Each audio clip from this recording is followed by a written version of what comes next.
สดชื่นผู้ใดอยากมาเที่ยวกับมาเที่ยวเลยเด้อจะตั้งแข่งขี่รถไฟมาลง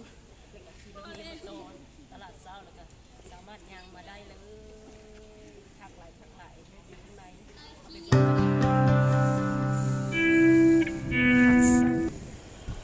จุดประสงค์ของเขาจะมากินกาแฟสตาร์บัค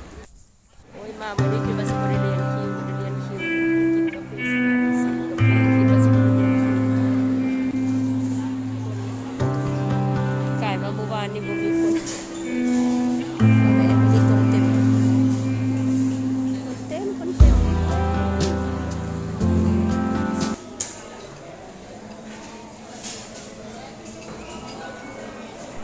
ราคาของตัวนี้ราคา400,000บ่ธรรมดาทางห้างคน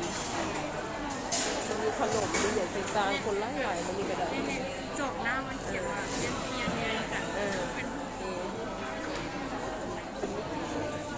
จุดน้ำที่เราไปชมกัน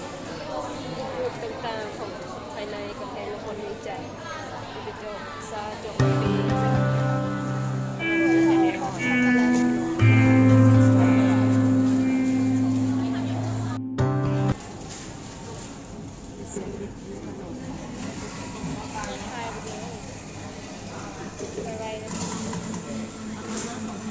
ซีจอกป่าก็200,000ป่า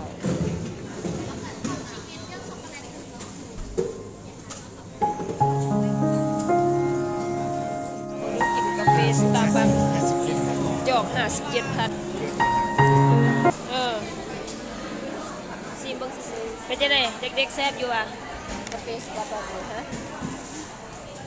ดีใจบ่ได้กินกาแฟแพงแล้วฮะ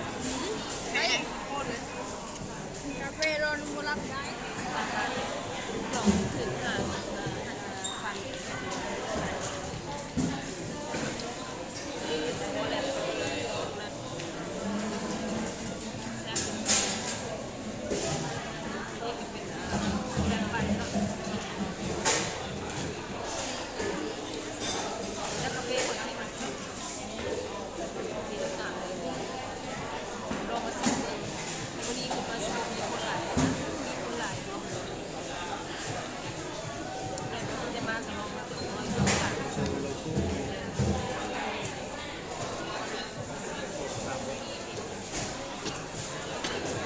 คลิปนกเหี้ยวบดเดา